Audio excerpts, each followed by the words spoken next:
आजकल के लोग नु दूसरा के खूब देखत रहन, अपन नइखन देखत कि हमरा में का कमी बा, हम निमन बानी कि बेकार बानी। अरे भाई तू पहिले अपन देख ना कि तारा में का खराबी बा।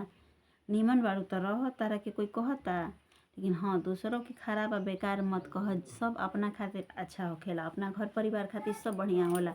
अपना घरवा में बेकर के आदमी काम करी तार अच्छा ना काम करी तो दूसरा के बुरा भला ना कहे के चाही। जे दूसरा के खराब कहेला न बुरा भला, दूसरा के घर में जे कुआं खनेला ओकरा घर में खुद कुआं खना जाला। दूसरा के घर बिगाड़े फोड़े के ना चाही। आजकल के आदमी नु एक काम ढेर करत रहन, कोई से कोई के देखल नइखन चाहत। सास पुतोह में त देखले नइखन चाहत। सास पुतोह में तनी बनता तनी हंसता, लोग फट से कह देतन बड़ा सास पुतोह में बनता, बड़ा कर पुतोहिया हंसस की वीडियो बनावती। अब ओकरा दुख बा, ससुरियों में सपोर्ट करेले। ई कुल ना दूसरा के ना देखे के चाही, काहे कि दूसरा के तू हंसबू देखबू तारा ऊपर उल्टा पड़ी।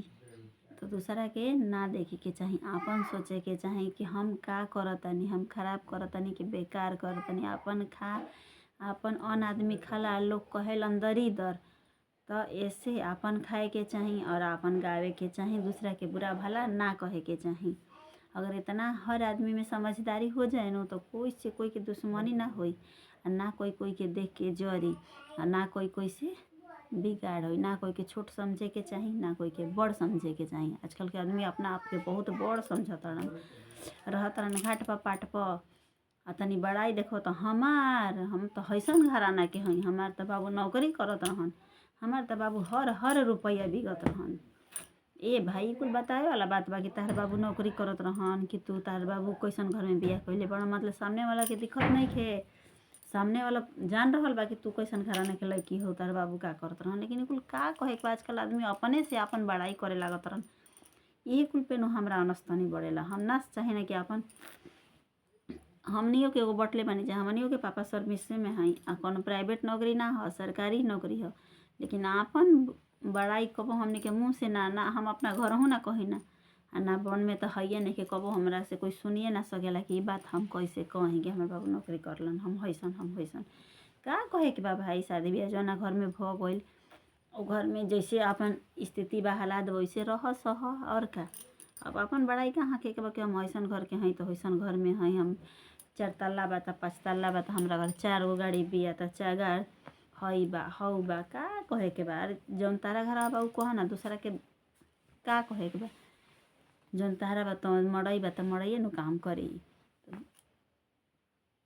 लागत रह। फिर आज की वीडियो हमारे इतना ही। हमारी वीडियो अच्छा लगे तो आप सब लाइक शेयर सब्सक्राइब कर दीजिए, हमारे चैनल के सपोर्ट करी और ढेर सारा प्यार और आशीर्वाद दी जा, बनल रही जा हमारे ब्लॉग में। हमार कंटिन्यू ब्लॉग हमारा चैनल पे आई और कहीं बताई। सब कोई शादी ब्याह में गइल बा, तबीयत खराब हुई, हमार घरे में रह के तबीयत के गर्दन फंस गइल बा, बुझाता कि हम कतना गीत गइले बानी आ दुखातो बा, कहते बानी कि बुझाता कि हम रात भर गीत क बियाह में से हम ही आइल बानी, गर्दन पूरा फसल बा। का जाने उतना हमार सासो के फसल होखी कि ना हन, त अभी त आइले नइखी, लेकिन बियाह में गइल बड़ी तभी आइले नइखी, कब ले आई हन। हमार तबीयत तनी ठीक ठाक नहीं खेला कल। हमर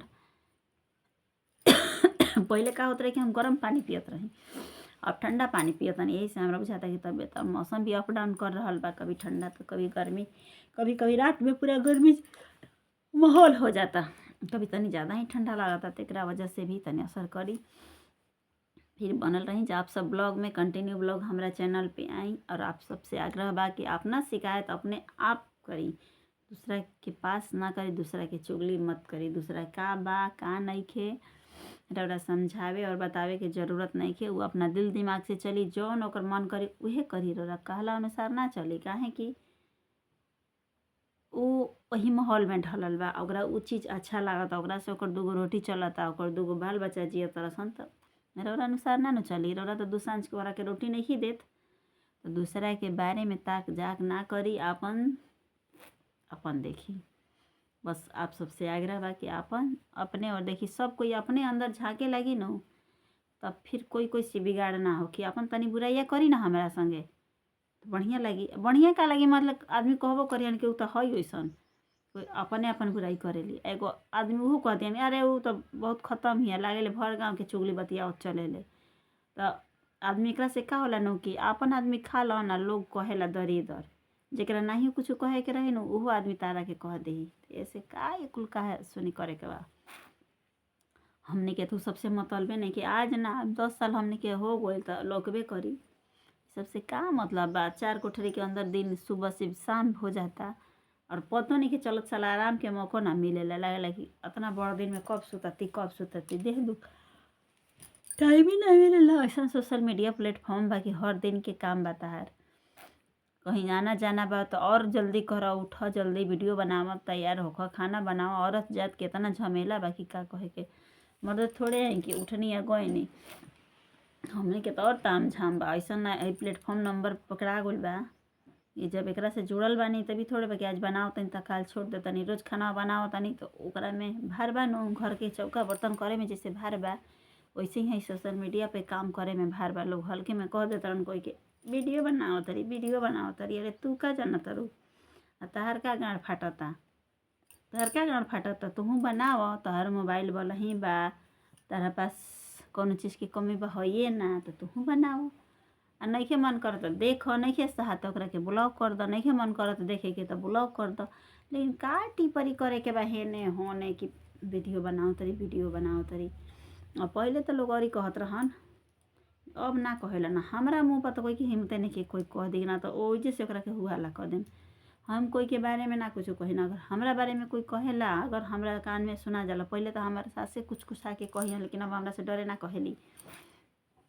हम धीरे धीरे साई ना बतियाई ना चिल्ला के लागी ना गाड़ी देवे। अब गरियाई नु तबे आदमी आदत छोड़ी हम। अब लागब चिल्ला के गाड़ी देवे फकर बस शांत हो जाली। अंको के गरीब की ना।